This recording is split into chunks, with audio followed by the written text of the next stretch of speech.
ಸ್ನೇಹಿತರೆ ನಮಸ್ಕಾರ. ತಮ್ಮೆಲ್ಲರಿಗೂ ಕೂಡ SR ಕ್ಲಾಸಸ್ ಯೂಟ್ಯೂಬ್ ಚಾನಲ್ಗೆ ಸ್ವಾಗತ. ಸ್ನೇಹಿತರೆ, ಇಂದಿನ ಈ ವಿಡಿಯೋದಲ್ಲಿ 1ರಿಂದ 5ನೇ ತರಗತಿ ಶಿಕ್ಷಕರ ನೇಮಕಾತಿಗೆ ಸಂಬಂಧಿಸಿದಂತೆ ಇಲಾಖೆ ನೀಡಿರುವ ಅಧಿಕೃತ ಪಠ್ಯಕ್ರಮವನ್ನು ನೋಡ್ತಾ ಹೋಗೋಣ. ಅದರಲ್ಲಿ ಗಣಿತ, ಸಮಾಜ ವಿಜ್ಞಾನ ಹಾಗೂ ಇಂಗ್ಲಿಷ್ ಪಠ್ಯಕ್ರಮವನ್ನು ಇಂದಿನ ವಿಡಿಯೋದಲ್ಲಿ ನಾವು ನೋಡ್ತಾ ಹೋಗೋಣ.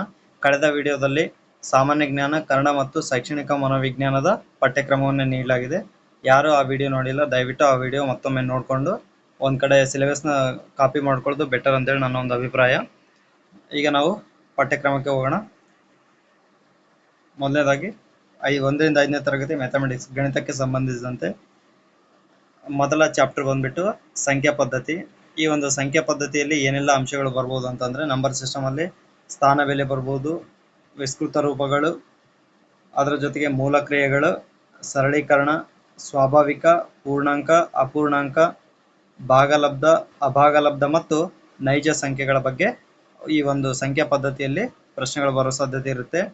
ಈ ಎಲ್ಲ ಅಂಶಗಳು ಗೂಗಲ್ ಟ್ರಾನ್ಸ್ಲೇಷನ್ ಇಂದ ಮಾಡ್ಕೊಂಡಿರೋದು. ಇಲ್ಲಿ ಏನಾದರೂ ಸ್ವಲ್ಪ ವ್ಯತ್ಯಾಸಗಳಿದ್ರೆ ನೀವು ಕರೆಕ್ಷನ್ ಮಾಡ್ಕೊಳ್ಳಿ. ಯಾಕಂದ್ರೆ ಅವರು ಸಂಪೂರ್ಣವಾಗಿ ಇಂಗ್ಲೀಷಲ್ಲಿ ಸಿಲೆಬಸ್ ಕೊಟ್ಟಿರೋದ್ರಿಂದ ಅದನ್ನ ಗೂಗಲಲ್ಲಿ ಕನ್ನಡಕ್ಕೆ ಟ್ರಾನ್ಸ್ಲೇಷನ್ ಮಾಡ್ಕೊಂಡಿದ್ದೀನಿ. ಬುಕ್ಸ್ ಸಿಗ್ಲಿಲ್ಲ, ಸೊ ಹಂಗಾಗಿ ಗೂಗಲ್ ಮೊರೆ ಹೋಗಿರೋದು. ಸೊ ನೀವು ಅದನ್ನ ಕರೆಕ್ಷನ್ ಮಾಡ್ತಾ ಹೋಗ್ಬೋದು. ನೆಕ್ಸ್ಟ್ ಬಂದ್ಬಿಟ್ಟು ಕರ್ಣಿಗಳಿಗೆ ಸಂಬಂಧಿಸಿದಂತೆ ಸಂಪೂರ್ಣವಾಗಿ ಕರ್ಣಿಗಳ ನೀವು ಎಲ್ಲ ಲೆಕ್ಕಗಳನ್ನ ನೋಡ್ಕೊಳ್ಳೋದು ಉತ್ತಮ. ಅದರಲ್ಲಿ ಕರ್ಣಿಗಳ ವ್ಯಾಖ್ಯಾನ, ಅದರ ಮೂಲ ಪರಿಕಲ್ಪನೆ ಮತ್ತು ಸರಳೀಕರಣದ ಬಗ್ಗೆ ನಾವು ಟ್ರಾನ್ಸ್ಲೇಷನ್ ಮಾಡ್ಕೊಂಡಿದ್ದೀವಿ. ಇನ್ನೂ ಕೆಲವೊಂದಿಷ್ಟು ಪಾಯಿಂಟ್ಸ್ ಇದಾವೆ, ಅವುಗಳನ್ನ ಕೂಡ ನೀವು ಕರ್ಣಿಗೆ ಸಂಬಂಧಿಸಿದಂತೆ ಎಲ್ಲ ಲೆಕ್ಕಗಳನ್ನ ನೀವು ನೋಡ್ಕೊಳ್ಳೋದು ಉತ್ತಮ. ಅದಾದ ನಂತರ ನೆಕ್ಸ್ಟ್ ಗಣಗಳು. ಈ ಗಣಗಳಿಗೆ ಸಂಬಂಧಿಸಿದಂತೆ ಆದ ಗಣಗಳ ಲಕ್ಷಣಗಳು, ಗಣಗಳ ವಿಧಗಳು, ಗಣಗಳ ನಿಯಮಗಳು ಮತ್ತೆ ವೆನ್ನಕ್ಷಗಳು, ಅದರ ಜೊತೆಗೆ ಕಾರ್ಡಿನಾಲಿಟಿ ಆಫ್ ಸೆಟ್ಸ್ ಅಂತೇಳಿ ಕೊಟ್ಟಿದ್ದಾರೆ. ಇದು ಟ್ರಾನ್ಸ್ಲೇಷನ್ ಅಲ್ಲಿ ಬೇರೆ ವರ್ಡ್ ಬರ್ತಾ ಇತ್ತು, ಸೊ ಹಂಗಾಗಿ ಅದನ್ನು ಇಂಗ್ಲೀಷಲ್ಲೇ ಹಾಕಿದ್ದೀನಿ. ನೆಕ್ಸ್ಟ್ ಪ್ರೋಗ್ರೆಷನ್ಸ್ ಅಂದ್ರೆ ಶ್ರೇಣಿಗಳು. ಶ್ರೇಣಿಗಳಲ್ಲಿ ಸಮಾಂತರ ಶ್ರೇಣಿ, ಗುಣೋತ್ತರ ಶ್ರೇಣಿ, ಅವುಗಳ ವಿಧಗಳನ್ನು ಕೂಡ ನೀವು ನೋಡ್ಕೋಬಹುದು. ಅದರ ಜೊತೆಗೆ ಶ್ರೇಣಿ ಅಂದರೇನು, ಅದರಲ್ಲಿ ಬರುವಂತಹ ಎಲ್ಲಾ ಲೆಕ್ಕಗಳನ್ನ ನೀವು ನೋಡ್ತಾ ಹೋಗಿ. ಅದರ ಜೊತೆಗೆ 5ನೇ ಚಾಪ್ಟರ್ ಬಂದ್ಬಿಟ್ಟು ಕಮರ್ಷಿಯಲ್ ಮ್ಯಾಥಮೆಟಿಕ್ಸ್, ವಾಣಿಜ್ಯ ಗಣಿತ. ಅದರಲ್ಲಿ ಶೇಕಡ, ಲಾಭ ಮತ್ತು ನಷ್ಟ, ದಲ್ಲಾಳಿಗಳ ಬಗ್ಗೆ, ಏಕೀಕೃತ ವಿಧಾನ, ಯೂನಿಟರಿ ಮೆಥಡ್ ಅಂತ ಕೊಟ್ಟಿದ್ರು. ಅದರ ಜೊತೆಗೆ ಸರಳ ಬಡ್ಡಿ, ಚಕ್ರ ಬಡ್ಡಿ ಮತ್ತೆ ಕಮಿಷನ್, ಡಿಸ್ಕೌಂಟ್, ಈ ಎಲ್ಲಾ ವಿಷಯಗಳ ಬಗ್ಗೆ ಅಲ್ಲಿ ಸಿಲೆಬಸ್ ಅಲ್ಲಿ ಮೆನ್ಷನ್ ಮಾಡಿರೋದನ್ನ ನಾವು ನೋಡ್ತಾ ಹೋಗ್ತೀವಿ. ಈ ಎಲ್ಲಾ ಅಂಶಗಳನ್ನ ನೀವು ಒಂದ್ ಕಡೆ ನೋಟ್ ಮಾಡ್ಕೊಳ್ಳಿ. ಅದಾದ ನಂತರ ನೆಕ್ಸ್ಟ್ 6ನೇ ಚಾಪ್ಟರ್ ಸಂಖ್ಯಾಶಾಸ್ತ್ರ. ಅದರ ಜೊತೆಗೆ 7ನೇ ಚಾಪ್ಟರ್ ಕ್ರಮ ಯೋಜನೆ ಮತ್ತು ವಿಕಲ್ಪಗಳು. 8ನೇದ್ದು ಸಂಭವನೀಯತೆ, ಪ್ರಾಬಬಿಲಿಟಿ ಅಥವಾ ಸಂಭವನೀಯತೆ ಅಂತೇಳಿ 8ನೇ ಚಾಪ್ಟರ್. 9ನೇ chapter basic concept of algebra, ಬೀಜಗಣಿತದ ಮೂಲ ಪರಿಕಲ್ಪನೆಗಳು. ನೆಕ್ಸ್ಟ್ 10ನೇ ಚಾಪ್ಟರ್ ಬಂದ್ಬಿಟ್ಟು ಬಹುಪದೋಕ್ತಿ. 11ನೇ ಚಾಪ್ಟರ್ ರೇಖೀಯ ಸಮೀಕರಣಗಳು. 12ನೇ ಚಾಪ್ಟರ್ ಚತುರ್ಭುಜ ಸಮೀಕರಣಗಳು. ನೆಕ್ಸ್ಟ್ 13ನೇ ಚಾಪ್ಟರ್ ಬಂದ್ಬಿಟ್ಟು ವೇರಿಯೇಷನ್ ಅಂತ ಕೊಟ್ಟಿದ್ರು, ಅದಕ್ಕೆ ರೂಪಾಂತರಗಳಂತೇಳಿ ಟ್ರಾನ್ಸ್ಲೇಷನ್ ಮಾಡಿದ್ವಿ. ಅದರ ಜೊತೆಗೆ 14ನೇ ಚಾಪ್ಟರ್ ಬಂದ್ಬಿಟ್ಟು ಮೂಲ ಜಾಮಿತಿಯ ಕಲ್ಪನೆಗಳಂತೇಳಿ 14ನೇ ಚಾಪ್ಟರ್ ಅಲ್ಲಿ ಕೊಟ್ಟಿದ್ರೆ, ಈ ಎಲ್ಲಾ ಚಾಪ್ಟರ್ ಅಲ್ಲಿ ಬರುವಂತಹ ಎಲ್ಲಾ ಲೆಕ್ಕಗಳನ್ನ ಅಂದ್ರೆ 6ರಿಂದ 10ನೇ ತರಗತಿಯವರೆಗೆ ಇಷ್ಟು ಸಿಲೆಬಸ್ ಅಲ್ಲಿ ಏನೆಲ್ಲ ಲೆಕ್ಕಗಳು ಬರುತ್ತೆ ಅವುಗಳನ್ನೆಲ್ಲವೂ ಕೂಡ ನೀವು ಪ್ರಿಪೇರ್ ಆಗ್ತಾ ಹೋಗ್ಬೇಕು. ನೆಕ್ಸ್ಟ್ ಮುಂದುವರೆದಿದ್ದು 15ನೇ ಚಾಪ್ಟರ್ ಬಂದ್ಬಿಟ್ಟು ತ್ರಿಕೋನಗಳು. 16ನೇ ಚಾಪ್ಟರ್ ಚತುರ್ಭುಜಗಳು. 17ನೇ ಚಾಪ್ಟರ್ ಬಹುಭುಜಾಕೃತಿಗಳು, ಇವೆಲ್ಲವೂ ಆಕೃತಿಗಳಿಗೆ ಸಂಬಂಧಪಟ್ಟಿದ್ದು. ಅದಾದ ನಂತರ 18ನೇ ಚಾಪ್ಟರ್ ವೃತ್ತಗಳು. 19ನೇ ಚಾಪ್ಟರ್ ಮಾಪನಗಳು. ನೆಕ್ಸ್ಟ್ 20ನೇ ಚಾಪ್ಟರ್ ತ್ರಿಕೋನ ಮಿತಿ. ಅದರ ಜೊತೆಗೆ 21ನೇ ಚಾಪ್ಟರ್ ಸಮನ್ವಯ ಜಾಮಿತಿ. 22ನೇ ಚಾಪ್ಟರ್ ಸಮ್ಮಿತಿ ಅಥವಾ ಸಮರೂಪತೆ ಅಂತೇಳಿ ಒಟ್ಟು ಗಣಿತಕ್ಕೆ 22 ಚಾಪ್ಟರ್ಗಳನ್ನ ಕೊಟ್ಟಿದ್ದಾರೆ. ಈ 22 ಅಧ್ಯಾಯಗಳಲ್ಲಿ ಸಬ್ ಅಧ್ಯಾಯಗಳನ್ನು ಕೂಡ, ಉಪ ಅಧ್ಯಾಯಗಳನ್ನು ಕೂಡ ಅಲ್ಲಿ ಕೊಟ್ಟಿದ್ದಾರೆ. ಸೊ ಅವುಗಳನ್ನ ನೀವು ನೋಡ್ಕೊಳ್ತಾ ಹೋಗಿ, ಯಾವುದು ಕೂಡ ಮಿಸ್ ಮಾಡಬೇಡಿ. ನೆಕ್ಸ್ಟ್ ಬಂದ್ಬಿಟ್ಟು ಸಮಾಜ ವಿಜ್ಞಾನಕ್ಕೆ ಸಂಬಂಧಿಸಿದಂತೆ ಸಿಲೆಬಸ್ ನಾವು ನೋಡೋದಾದ್ರೆ, ಮೊದಲನೇದು ಕರ್ನಾಟಕಕ್ಕೆ ಸಂಬಂಧಿಸಿದಂತೆ ಸಮಾಜ ವಿಜ್ಞಾನಕ್ಕೆ ಬಹಳ ಲೆಂದಿ ಸಿಲೆಬಸ್ ಕೊಟ್ಟಿದ್ದಾನೆ. ಇದನ್ನ ನೋಟ್ಸ್ ಪ್ರಿಪೇರ್ ಮಾಡ್ಕೊಳ್ಳೋದು ನಿಮಗೆ ಬಿಟ್ಟಿರೋದು. ಆದಷ್ಟು ಬೇಗ ನೋಟ್ಸ್ ಪ್ರಿಪೇರ್ ಮಾಡ್ಕೊಂಡು ನೀವು ಓದೋದನ್ನ ಸ್ಟಾರ್ಟ್ ಮಾಡಿ.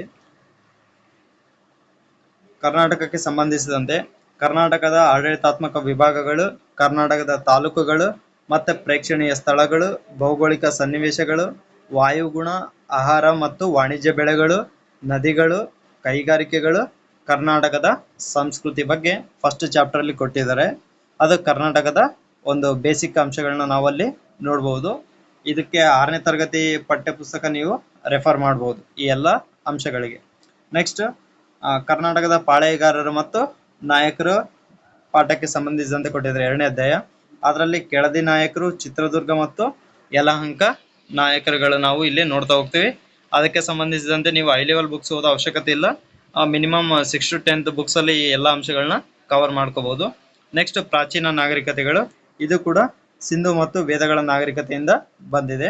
ಅದರ ಜೊತೆಗೆ ನೆಕ್ಸ್ಟ್ ಬಂದ್ಬಿಟ್ಟು ಹೊಸ ಧರ್ಮಗಳ ಉದಯ, ಅದರಲ್ಲಿ ಜೈನರು ಮತ್ತು ಬೌದ್ಧರ ಬಗ್ಗೆ ಅಲ್ಲಿ ಪ್ರಶ್ನೆಗಳು ಕೇಳ್ತಾರೆ.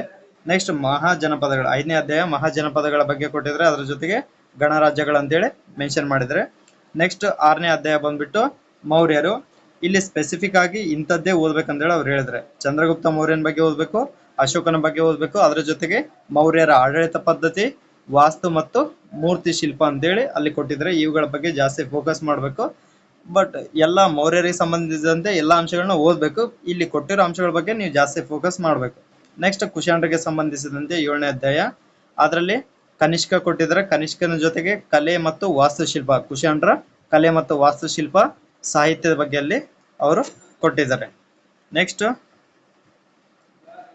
ಗುಪ್ತರ ಕಾಲದ ಬಗ್ಗೆ ಇಲ್ಲಿ 8ನೇ ಅಧ್ಯಾಯದಲ್ಲಿ ಕೊಟ್ಟಿದ್ದಾರೆ. ಇದರಲ್ಲಿ ಗುಪ್ತರ ಸುವರ್ಣ ಯುಗ, ಅದರ ಜೊತೆಗೆ ಸಮುದ್ರಗುಪ್ತನ ದಿಗ್ವಿಜಯಗಳು, ಅದರ ಜೊತೆಗೆ 2ನೇ ಚಂದ್ರಗುಪ್ತ, ನೆಕ್ಸ್ಟ್ ಫಾಯಿಯನ್ ಕುರಿತಂತೆ ಅಲ್ಲಿ ಮೆನ್ಷನ್ ಮಾಡಿದ್ದಾರೆ.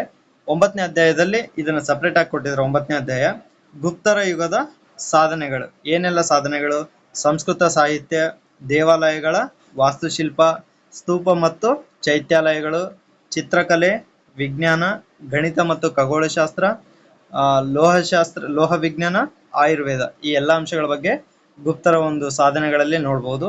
ಅದರ ಜೊತೆಗೆ 10ನೇ ಅಧ್ಯಾಯ ಹರ್ಷವರ್ಧನನ ಕುರಿತಂತೆ, ಅಂದ್ರೆ ವರ್ಧನ ಸಾಮ್ರಾಜ್ಯದ ಕುರಿತಂತೆ ಹರ್ಷವರ್ಧನ ಬಗ್ಗೆ ಅವರು ಕೇಳ್ತಾರೆ. ಹರ್ಷವರ್ಧನನ ಸಾಧನೆಗಳು, ಹರ್ಷವರ್ಧನ ಕಾಲದಲ್ಲಿ ಆಗಿರುವಂತಹ ಸಾಹಿತ್ಯ, ಧರ್ಮ, ಮತ್ತೆ ಉಯನ್ಸ್ತಾಂಗ್, ನಾಲಂದ ವಿಶ್ವವಿದ್ಯಾಲಯ, ಇವುಗಳ ಬಗ್ಗೆ ಅಲ್ಲಿ ಕೇಳ್ತಾರೆ. ನೆಕ್ಸ್ಟ್ 11ನೇ ಪ್ರಶ್ನೆ 11ನೇ ಅಧ್ಯಾಯ ಬಾದಾಮಿ ಚಾಲುಕ್ಯರು. ಇದರಲ್ಲಿ ಇಮ್ಮಡಿ ಪುಲಿಕೇಶಿ ಬಗ್ಗೆ ಕೇಳಿದರೆ, ಅದರ ಜೊತೆಗೆ ಚಾಲುಕ್ಯರ ವಾಸ್ತುಶಿಲ್ಪದ ಬಗ್ಗೆ ಅಲ್ಲಿ ಅವರು ಪ್ರಶ್ನೆಗಳನ್ನ ಕೊಡ್ತಾರೆ. ನೆಕ್ಸ್ಟ್ ಕಂಚಿಯ ಪಲ್ಲವರು. ಈ ಒಂದು 12ನೇ ಅಧ್ಯಾಯದಲ್ಲಿ ಕಂಚಿಯ ಪಲ್ಲವರ ನರಸಿಂಹವರ್ಮ ಮತ್ತೆ ಶಿಲ್ಪಕಲೆಗೆ ಪಲ್ಲವರ ಕೊಡುಗೆಗಳ ಕುರಿತಂತೆ ಅಲ್ಲಿ ಮೆನ್ಷನ್ ಮಾಡಿದರೆ. ನೆಕ್ಸ್ಟ್ ದಕ್ಷಿಣ ಭಾರತದ ಪ್ರಾಚೀನ ಅರಸು ಮನೆತನಗಳು ಅಂತ ಹೇಳಿ ಕೊಟ್ಟಿದ್ರೆ, ಅದರಲ್ಲಿ ಕಣ್ಣಗಿಯ ಕಲೆ, ಸಂಗಮ್ ಸಾಹಿತ್ಯ ಮತ್ತು ಸಂಗಮ್ ಯುಗ ಅಂತೇಳಿ ಅವರು ಕೊಟ್ಟಿದ್ದಾರೆ. ನೆಕ್ಸ್ಟ್ 14ನೇ ಅಧ್ಯಾಯ ಶಾತವಾಹನರ ಕುರಿತಂತೆ. ಇದರಲ್ಲಿ ಶಾತವಾಹನರ ಗೌತಮಿಪುತ್ರ ಶಾತಕರ್ಣಿ, ಮತ್ತೆ ಶಾತವಾಹನರ ಧರ್ಮ ಮತ್ತು ಸಮಾಜ, ವಾಸ್ತುಶಿಲ್ಪಕ್ಕೆ ಶಾತವಾಹನರು ನೀಡಿರುವಂತಹ ಕೊಡುಗೆ, ಅದರ ಜೊತೆಗೆ ವ್ಯಾಪಾರ ಮತ್ತು ಪಟ್ಟಣಗಳ ಕುರಿತಂತೆ ಕೊಟ್ಟಿದ್ದಾರೆ. ನೆಕ್ಸ್ಟ್ ಬನವಾಸಿಯ ಕದಂಬರು. ಈ ಬನವಾಸಿಯ ಕದಂಬರಲ್ಲಿ ಮಯೂರ ವರ್ಮ ಮತ್ತೆ ವಾಸ್ತುಶಿಲ್ಪದ ಬಗ್ಗೆ ಕೊಟ್ಟಿದ್ದಾರೆ. ನೆಕ್ಸ್ಟ್ ತಲಕಾಡಿನ ಗಂಗರು. ಈ ತಲಕಾಡಿನ ಗಂಗರ ಕುರಿತಂತೆ ಶ್ರವಣ ಬೆಳಗೋಳ ಮತ್ತೆ ದುರ್ವಿನೀತನ ಸಾಧನೆಗಳು, ಅದರ ಜೊತೆಗೆ ಗಂಗರ ಸಾಹಿತ್ಯ ಕುರಿತಂತೆ ಅಲ್ಲಿ ಕೇಳ್ತಾ ಹೋಗ್ತಾರೆ. ನೆಕ್ಸ್ಟ್ 17ನೇ ಅಧ್ಯಾಯ ಸಮಾಜ ಸುಧಾರಕರ ಕುರಿತಂತೆ. ಇದರಲ್ಲಿ ಬಹಳಷ್ಟು ಜನರ ಹೆಸರುಗಳನ್ನ ಮೆನ್ಷನ್ ಮಾಡಿದ್ದಾರೆ. ಅದರಲ್ಲಿ ಶಂಕರಾಚಾರ್ಯರು, ರಾಮಾನುಜಾಚಾರ್ಯರು, ಮಧ್ವಾಚಾರ್ಯರು, ಬಸವಣ್ಣ, ಪುರಂದರದಾಸರು, ಕನಕದಾಸರು, ಡಾಕ್ಟರ್ BR ಅಂಬೇಡ್ಕರ್, ದಯಾನಂದ ಸರಸ್ವತಿ, ಜ್ಯೋತಿಬಾ ಫುಲೆ, ರಾಜಾರಾಮ್ ಮೋಹನ್ ರಾಯ್, ಬಾಬಾ ಆಮ್ಟೆ, ವಿನೋಬಾ ಭಾವೆ, ಮದರ್ ತೆರಿಸಾ, ಇಷ್ಟು ಜನರ ಬಗ್ಗೆ ನೀವು ಮಾಹಿತಿಯನ್ನ ಕಲೆ ಹಾಕ್ಬೇಕಾಗುತ್ತೆ. ನೆಕ್ಸ್ಟ್ 18ನೇ ಅಧ್ಯಾಯದಲ್ಲಿ ಸ್ವಾತಂತ್ರ್ಯ ದಿವಿಗೆಗಳು ಅಂತ ಹೇಳ್ಕೊಟ್ಟು ಇಲ್ಲಿ ಸ್ವಾತಂತ್ರ್ಯ ಹೋರಾಟಗಾರರ ಅಥವಾ ನಾಯಕರ ಕುರಿತಂತೆ ಹೆಸರುಗಳನ್ನ ಕೊಟ್ಟಿದ್ರೆ, ಅದರಲ್ಲಿ ಮಹಾತ್ಮ ಗಾಂಧೀಜಿ, ನೆಹರು, ಸರ್ದಾರ್ ವಲ್ಲಭಭಾಯ್ ಪಟೇಲ್, ಸುಭಾಷ್ ಚಂದ್ರ ಬೋಸ್, ಭಗತ್ ಸಿಂಗ್, ಲಾಲಾ ಲಜಪತ್ ರಾಯ್, ಕಮಲಾದೇವಿ ಚಟ್ಟೋಪಾಧ್ಯಾಯ, ಬಾಲ ಗಂಗಾಧರ್ ತಿಲಕ್ ಮತ್ತೆ ಮೈಲಾರ ಮಹದೇವ, ಇಷ್ಟು ಜನರ ಬಗ್ಗೆ 18ನೇ ಅಧ್ಯಾಯದಲ್ಲಿ ಕೊಟ್ಟಿರೋದನ್ನ ನಾವು ನೋಡ್ಬೋದು. ನೆಕ್ಸ್ಟ್ 19ನೇ ಅಧ್ಯಾಯದಲ್ಲಿ ಕರ್ನಾಟಕ ಸ್ವಾತಂತ್ರ್ಯ ಹೋರಾಟಗಾರರು ಅಂತೇಳಿ ಒಂದು ಅಧ್ಯಾಯ ಕೊಟ್ಟು, ಅದರಲ್ಲಿ ಅಬ್ಬಕ್ಕ ರಾಣಿ, ಟಿಪ್ಪು ಸುಲ್ತಾನ್, ಕಿತ್ತೂರು ರಾಣಿ ಚೆನ್ನಮ್ಮ, ಸಂಗೊಳ್ಳಿ ರಾಯಣ್ಣ, ಹೈದರ್ ಅಲಿ, ನರಗುಂದ ಬಾಬಾ ಸಾಹೇಬ್ ಅಂತೇಳಿ ಇಷ್ಟು ಜನರ ಬಗ್ಗೆ ಸ್ವಾತಂತ್ರ್ಯ ಹೋರಾಟಗಾರರ ಬಗ್ಗೆ ಕೊಟ್ಟಿದ್ದಾರೆ. ನೆಕ್ಸ್ಟ್ 20ನೇ ಅಧ್ಯಾಯ ಸಾರಿಗೆ ಮತ್ತು ಸಂಪರ್ಕ ಅಂತೇಳಿ ಕೊಟ್ಟಿದ್ದಾರೆ. ಅದರಲ್ಲಿ ಸಾರಿಗೆಯಲ್ಲಿ ಪ್ರಾಣಿಗಳ ಬಳಕೆ, ಅಂದ್ರೆ ಪ್ರಾಚೀನ ಕಾಲದಲ್ಲಿ ಪ್ರಾಣಿಗಳ ಬಳಕೆಯನ್ನ ಯಾವ ರೀತಿ ಮಾಡ್ತಾ ಇದ್ರು, ಮತ್ತೆ ಆಧುನಿಕ ಸಂಪರ್ಕ ಸಾಧನೆಗಳು ಯಾವುವು ಇಲ್ಲಿ ಸಾರಿಗೆ ಜೊತೆಗೆ ಸಂಪರ್ಕವನ್ನು ಕೊಟ್ಟಿದ್ದಾರೆ. ಸೊ ಇದ್ರ ಬಗ್ಗೆ ನೀವು ಜಾಸ್ತಿ ಗಮನವನ್ನು ಕೊಡ್ಬೇಕು. ನೆಕ್ಸ್ಟ್ 21ನೇ ಅಧ್ಯಾಯ ಸಂಚಾರಿ ನಿಯಮಗಳು. ಈ ಸಂಚಾರಿ ನಿಯಮಗಳಲ್ಲಿ ಸಂಚಾರಿ ಸಂಕೇತಗಳು ಯಾವುವು ಮತ್ತೆ ಸಂಚಾರಿ ನಿಯಮಗಳು ಯಾವುವು ಮತ್ತೆ ಅದನ್ನು ಅನುಸರಿಸುವುದರ ಅವಶ್ಯಕತೆ ಏನಿದೆ ಅನ್ನೋದ್ರ ಬಗ್ಗೆ ಈ ಒಂದು ಅಧ್ಯಾಯದಲ್ಲಿ ಕೊಟ್ಟಿದ್ದಾರೆ. ನೆಕ್ಸ್ಟ್ 22ನೇ ಅಧ್ಯಾಯ, ಇದರಲ್ಲಿ ಕುಟುಂಬ ವ್ಯವಸ್ಥೆ, ಬದಲಾದ ಪದ್ಧತಿಗಳು, ವ್ಯಕ್ತಿ ವಿಶೇಷಗಳು, ವಿಭಿನ್ನ ವ್ಯಕ್ತಿಗಳು ಮತ್ತೆ ಹಬ್ಬಗಳ ಕುರಿತಂತೆ ಕೊಟ್ಟಿದ್ದಾರೆ. 23ನೇ ಅಧ್ಯಾಯ ಕುಟುಂಬ, ಸಮುದಾಯ ಮತ್ತು ಸಮಾಜ ಅಂತೇಳಿ ಕೊಟ್ಟಿದ್ದಾರೆ. ಇದರಲ್ಲಿ ಕುಟುಂಬದ ಮಹತ್ವ, ಕುಟುಂಬದ ಕಾರ್ಯಗಳು, ಕುಟುಂಬದ ಪ್ರಕಾರಗಳನ್ನ ನಾವು ನೋಡ್ತಾ ಹೋಗ್ತೀವಿ. ನೆಕ್ಸ್ಟ್ ವಿಭಕ್ತ ಮತ್ತು ಅವಿಭಕ್ತ ಕುಟುಂಬಗಳ ಬಗ್ಗೆ ನಾವು ನೋಡ್ತಾ ಹೋಗ್ತೀವಿ. ನೆಕ್ಸ್ಟ್ 24ನೇ ಅಧ್ಯಾಯ ಶಾಲೆ ಮತ್ತು ಶಾಲೆಯ ಮಹತ್ವ, ಇದನ್ನ ನೋಡ್ತೀವಿ. ಅದ್ರ ಜೊತೆಗೆ ಸಮಾಜದ ಮಹತ್ವ ಅಂತೇಳಿ 25ನೇ ಅಧ್ಯಾಯದಲ್ಲಿ ನೋಡ್ತೀವಿ. ಅದರ ಜೊತೆಗೆ 26ನೇ ಅಧ್ಯಾಯದಲ್ಲಿ ಸಾರ್ವಜನಿಕ ಆಸ್ತಿ ಈ ಸಾರ್ವಜನಿಕ ಆಸ್ತಿಯ ಉಪಯೋಗಗಳು ಮತ್ತೆ ಅದರ ನಿರ್ವಹಣೆ ಮತ್ತೆ ಸಂರಕ್ಷಣೆಗೆ ಸಂಬಂಧಿಸಿದಂತೆ ಪ್ರಶ್ನೆಗಳು ಬರೋ ಸಾಧ್ಯತೆ ಇರುತ್ತೆ. ಇವೆಲ್ಲ ಅಂಶಗಳ ಬಗ್ಗೆ ನೀವು 6 ಮತ್ತು 7ನೇ ತರಗತಿ ಪಠ್ಯಪುಸ್ತಕದಲ್ಲಿ ನೀವು ನೋಡ್ತಾ ಹೋಗ್ಬಹುದು.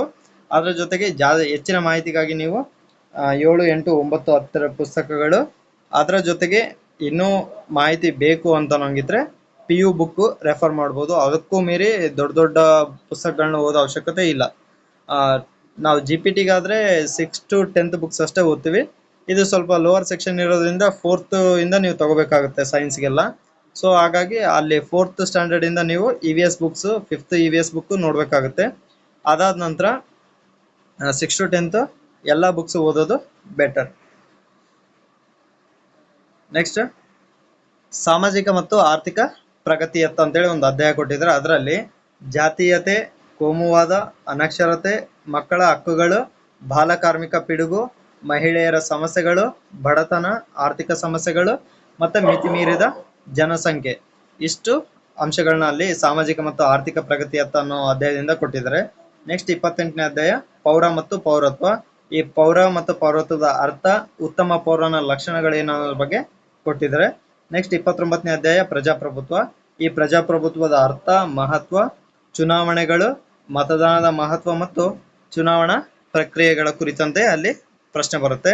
ನೆಕ್ಸ್ಟ್ 30ನೇ ಅಧ್ಯಾಯ, ಇದರಲ್ಲಿ ಸ್ಥಳೀಯ ಆಡಳಿತ. ಸ್ಥಳೀಯ ಆಡಳಿತದಲ್ಲಿ ಸ್ಥಳೀಯ ಸ್ವಯಂ ಆಡಳಿತ, ಗ್ರಾಮ ಮತ್ತು ತಾಲೂಕು ಪಂಚಾಯಿತಿಗಳು, ಗ್ರಾಮ ಸಭೆ, ಜಿಲ್ಲಾ ಪಂಚಾಯತ್ ಮತ್ತು ನಗರ ಪಾಲಿಕೆಗಳ ಕುರಿತಂತೆ ಇಲ್ಲಿ ಕೊಟ್ಟಿದ್ದಾರೆ.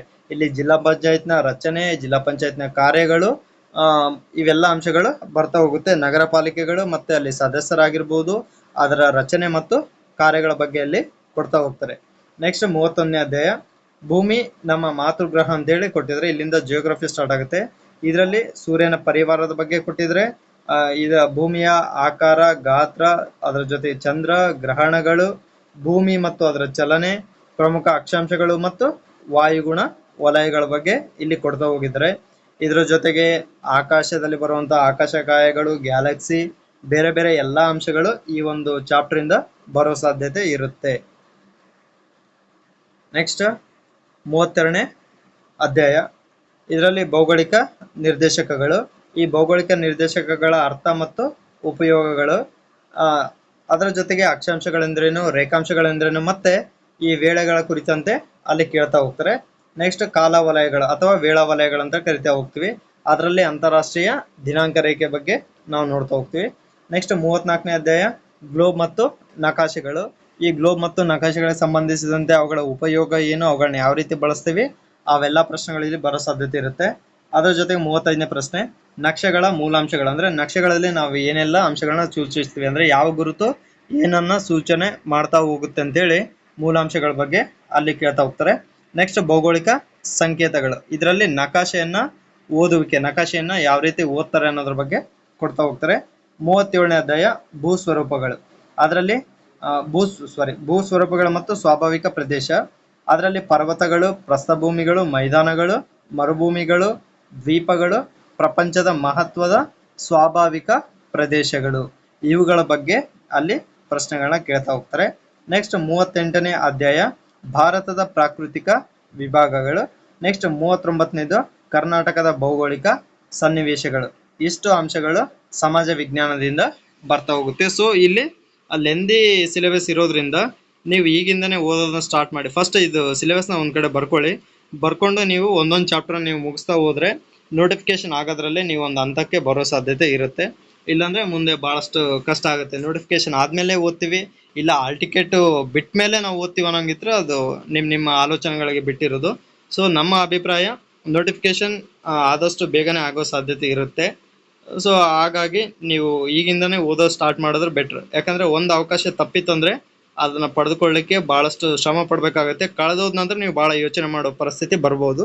ಸೊ ಹಾಗಾಗಿ ಆ ಒಂದು ಪರಿಸ್ಥಿತಿನ ತಂದ್ಕೋಬೇಡ್ರಿ, ಓದೋದನ್ನ ಆರಂಭ ಮಾಡಿ. ನೆಕ್ಸ್ಟ್ ಇಂಗ್ಲಿಷ್ಗೆ ಸಂಬಂಧಪಟ್ಟಂಗೆ ಇಂಗ್ಲಿಷ್ 1 to 5th ಜನರಲ್ ಇಂಗ್ಲಿಷ್ಗೆ ಸಂಬಂಧಪಟ್ಟಿದ್ದು. ಇಲ್ಲಿ ಯಾವೆಲ್ಲ ಅಂಶಗಳು ಬರುತ್ತೆ ಅಂತಂದ್ರೆ first one noun and its types, pronoun and its types first chapter ಅಲ್ಲಿ ಬರ್ತಾ ಹೋಗುತ್ತೆ. ನೆಕ್ಸ್ಟ್ ಸೆಕೆಂಡ್ ಚಾಪ್ಟರ್ ಅಲ್ಲಿ ವರ್ಬ್ಸ್ ಬರುತ್ತೆ. ವರ್ಬ್ಸ್ ಅಲ್ಲಿ ಟೆನ್ಸಸ್, ಟೈಮ್, ಆಸ್ಪೆಕ್ಟ್ಸ್ ಮತ್ತೆ ಎಕ್ಸಲರೀಸ್ ಅಂಡ್ ಮಾಡೆಲ್ಸ್ ಅಂತೇಳಿ ಕೊಟ್ಟಿದ್ದಾರೆ. ನೆಕ್ಸ್ಟ್ ಥರ್ಡ್ ಚಾಪ್ಟರ್ ಅಲ್ಲಿ ಅಬ್ಜೆಕ್ಟಿವ್ಸ್, ಪ್ರಿಪೋಸಿಷನ್ ಅಂಡ್ ಕಂಜೆಕ್ಷನ್ ಅಂತೇಳಿ ಕೊಟ್ಟಿದ್ದಾರೆ. ನೆಕ್ಸ್ಟ್ ಫೋರ್ತ್ ಚಾಪ್ಟರ್ ವೊಕ್ಯಾಬ್ಯುಲರಿ, ಅಲ್ಲಿ synonyms, antonyms, prefix, suffix and number and gender ಬಗ್ಗೆ ಕೊಡ್ತಾ ಹೋಗಿದ್ದಾರೆ. ನೆಕ್ಸ್ಟ್ ಪ್ಯಾರ್ಸಸ್ ಬಗ್ಗೆ ಕೇಳೋದಾದ್ರೆ noun phrases, prepositional ಪ್ಯಾರ್ಸಸ್ and uses and usage ಅಂತೇಳಿ ಕೊಟ್ಟಿದ್ದಾರೆ. ನೆಕ್ಸ್ಟ್ ಐಡಮ್ಸ್, ಅದರದ್ದು ಯೂಸಸ್ ಅಂಡ್ ಯೂಸೇಜಸ್. ನೆಕ್ಸ್ಟ್ ಫೋನಾಲಜಿ, ಅದರಲ್ಲಿ vowels, consonants, stress, intonation, organ of speech, nature of sound ಅಂತೇಳಿ ಕೊಟ್ಟಿದ್ದಾರೆ. ಅದರ ಜೊತೆ ನೆಕ್ಸ್ಟ್ ಆರ್ಟಿಕಲ್ಸ್, ನೆಕ್ಸ್ಟ್ ಪಂಚುವೇಷನ್ಸ್, ಅದರ ಜೊತೆಗೆ ಟ್ರಾನ್ಸ್ಫಾರ್ಮೇಷನ್, ಅದರಲ್ಲಿ degrees of comparison, active and passive voice, types of sentence 7 types ಇದಾವೆ. ಅದರ ಜೊತೆಗೆ ರಿಪೋರ್ಟೆಡ್ ಸ್ಪೀಚ್ ಬಗ್ಗೆ ಕೊಡ್ತಾ ಹೋಗಿದ್ದಾರೆ. ನೆಕ್ಸ್ಟ್ ಕ್ಲಾಸಸ್, ಅದರಲ್ಲಿ identifying the types of clauses ಅಂತೇಳಿ ಕೊಟ್ಟಿದ್ದಾರೆ. ನೆಕ್ಸ್ಟ್ ಕಂಪ್ರೆನ್ಷನ್, ಅದರಲ್ಲಿ local, global, factual, critical and inferential ಅಂತೇಳಿ ಕೊಟ್ಟಿದ್ದಾರೆ. ಈ ಎಲ್ಲ ಚಾಪ್ಟರ್ಗಳ ಬಗ್ಗೆ ನಮ್ಮ ಇಂಗ್ಲೀಷ್ ಸರ್ ಒಬ್ರು ಇದ್ದಾರೆ, ಅವರ ಒಂದು ಕ್ಲಾಸಲ್ಲಿ ಇವೆಲ್ಲ ಅಂಶಗಳ ಬಗ್ಗೆ ನಾವು ಡಿಸ್ಕಷನ್ ಮಾಡ್ತಾ ಹೋಗ್ತೀವಿ. ಇಷ್ಟು ಸಿಲೆಬಸ್ ಬಗ್ಗೆ ನಾವು ನೋಡ್ತಾ ಹೋಗ್ತೀವಿ. ಇದಕ್ಕೆ ಸಂಬಂಧಿಸಿದಂತೆ ಬುಕ್ಸ್, ರೆಫರೆನ್ಸ್ ಬುಕ್ಸ್ ಹೇಳ್ಬೇಕಾದ್ರೆ ನಿಮಗೆ ಬಹುಮುಖ್ಯವಾಗಿ ನೀವು ರೆಫರ್ ಮಾಡಲೇಬೇಕು, ಬೇರೆ ಆಪ್ಷನ್ ಇಲ್ಲ ಅನ್ನೋಂಥ ಬುಕ್ಸ್ ಯಾವ ಅಂತಂದ್ರೆ ಇಲ್ಲಿ 3ರಿಂದ 10ನೇ ತರಗತಿವರೆಗೆ ನೀವು ತಗೋಬೇಕಾಗುತ್ತೆ. ಯಾಕಂದ್ರೆ 3ನೇ ತರಗತಿಯಲ್ಲಿನೇ ಒಂದಿಷ್ಟು ಪರಿಸರ ಅಧ್ಯಯನಕ್ಕೆ ಸಂಬಂಧಪಟ್ಟಂಗೆ ಅಥವಾ ಬೇರೆ ಬೇರೆ ಅಂಶಗಳಲ್ಲಿ ಬರ್ತಾ ಹೋಗುತ್ತೆ. ಸೊ ಈ 1 to 5th ಕ್ಲಾಸ್ ಆಗಿರೋದ್ರಿಂದ ನಾವು ಲೋವರ್ ಸೆಕ್ಷನ್ ಕ್ಲಾಸಸ್ ಬಗ್ಗೆನೂ ಕೂಡ ಜಾಸ್ತಿ ಗಮನವನ್ನು ಕೊಡಬೇಕಾಗುತ್ತೆ. ಅಲ್ಲಿಂದ ಪಾಯಿಂಟ್ಸ್, ಕ್ವಶನ್ಸ್ ರೈಸ್ ಆಗೋ ಚಾನ್ಸಸ್ ಇರುತ್ತೆ. ನೆಕ್ಸ್ಟ್ ಅದ್ರ ಜೊತೆಗೆ ನೀವು ಗ್ರಾಮರ್ ಬುಕ್ಸನ್ನು ನೀವು ಯೂಸ್ ಮಾಡ್ತಾ ಹೋಗಿ. ಇನ್ನು ಜಾಸ್ತಿ ಮ್ಯಾಟರ್ ಬೇಕು ಅಂತಂದ್ರೆ PU ಬುಕ್ನ ನೀವು ಯೂಸ್ ಮಾಡ್ಬೋದು. ಫಾರ್ ಎಕ್ಸಾಂಪಲ್ ಕನ್ನಡ ವ್ಯಾಕರಣಕ್ಕಾಗಿರ್ಬೋದು ಅಥವಾ ಯಾವುದೇ ವಿಷಯಕ್ಕಾಗಿ ನೀವು PU ಬುಕ್ನ ರೆಫರ್ ಮಾಡ್ಬೋದು. ಯಾಕಂದ್ರೆ ಈಗಿನ ಕಾಂಪಿಟೇಷನ್ ಮಟ್ಟಕ್ಕೆ ಈ ಸಿಲೆಬಸ್ ಕೂಡ ಬದಲಾಗೋ ಚಾನ್ಸಸ್ ಇರುತ್ತೆ. ಸೊ ಹಾಗಾಗಿ ಯಾವುದೇ ಕಾರಣಕ್ಕೂ ರಿಸ್ಕ್ ತಗೋಬೇಡಿ. ಸಿಲೆಬಸ್ಸು ಭಾಳ ಹೆವಿ ಇದೆ. ಮುಂದೆ ನೋಟಿಫಿಕೇಶನ್ ಆದಂಥ ಸಂದರ್ಭದಲ್ಲಿ ಮತ್ತೆ ಪುನಃ ಸಿಲೆಬಸ್ಸನ್ನು ಬಿಡ್ತಾರೆ. ಅದರಲ್ಲಿ ಈ ಒಂದು ಸಿಲೆಬಸ್ಸಲ್ಲಿ ಒಂದಿಷ್ಟು ಬದಲಾವಣೆಗಳಾಗ್ಬೋದು, ಬಟ್ 100% ಅಂತೂ ಬದಲಾವಣೆ ಆಗಲ್ಲ. ಮಿನಿಮಮ್ ಒಂದು 60 to 70% ಸೇಮ್ ಸಿಲೆಬಸ್ ಇರುತ್ತೆ. ಕೆಲವೊಂದಿಷ್ಟನ್ನ ಆ್ಯಡ್ ಮಾಡ್ತಾನೆ, ಕೆಲವೊಂದಿಷ್ಟನ್ನ ತೆಗೆಯೋ ಸಾಧ್ಯತೆ ಇರುತ್ತೆ. ಸೊ ಹಾಗಾಗಿ ನೀವು ಈ ಸಿಲೆಬಸ್ಸನ್ನು ನೀವೇನಾದರೂ ಕವರ್ ಮಾಡ್ಕೊಂಡಿರ ಅಂದರೆ ಬಿಫೋರ್ ನೋಟಿಫಿಕೇಶನ್, ಮುಂದೆ ಬರುವಂಥ ಸಿಲೆಬಸ್ನ ನೀವು ಕಡಿಮೆ ಶಾರ್ಟ್ ಡ್ಯೂರೇಷನ್ ಅಂದರೆ ಅವರು ಅಪ್ಲಿಕೇಶನ್ ಹಾಕ್ಲಿಕ್ಕೆ 1 month ಟೈಮ್ ಕೊಡ್ತಾರೆ, ಓದಲಿಕ್ಕೆ 1 month ಟೈಮ್ ಕೊಡ್ಬೋದು. ಅಂದರೆ ಅರೇಂಜ್ಮೆಂಟ್ಸ್ ಎಲ್ಲ ಅವರು ಮಾಡ್ಕೊಳ್ಳಿಕ್ಕೆ 1 month ಟೈಮ್ ಕೊಡ್ಬೋದು. ಸೊ ಆ 2 months ನೀವೇನು ಮಾಡಬೇಕಾಗುತ್ತೆ, ಎಲ್ಲ ಸಿಲೆಬಸ್ ಅವರು ಹೊಸದಾಗಿ ಕೊಟ್ಟಿರುವಂಥ ಎಲ್ಲ ಸಿಲೆಬಸ್ನ ನೀವು ಪ್ರಿಪೇರ್ ಮಾಡಬೇಕಾಗುತ್ತೆ. ಸೊ ಹಾಗಾಗಿ ರಿಸ್ಕ್ ತಗೊಳ್ದೇನೆ ನೀವು ಈ ಎಲ್ಲ ಸಿಲೆಬಸ್ನ ಮುಗಿಸ್ತೀರಾ ಅನ್ನೋದು ನನ್ನ ಒಂದು ಅಭಿಪ್ರಾಯ. ಸೊ ಅದ್ರ ಮೇಲೆ ನಿಮಗೆ ಬಿಟ್ಟಿರೋದು. ನೋಟಿಫಿಕೇಶನ್ ಬಗ್ಗೆ ಕಾಯಬೇಡಿ, ಈಗಲೇ ನೀವು ಓದೋದನ್ನ ಸ್ಟಾರ್ಟ್ ಮಾಡಿ ಅಂತ ಹೇಳ್ತಾ ಎಲ್ರಿಗೂ ವಂದನೆಗಳನ್ನ ಅರ್ಪಿಸ್ತೇನೆ.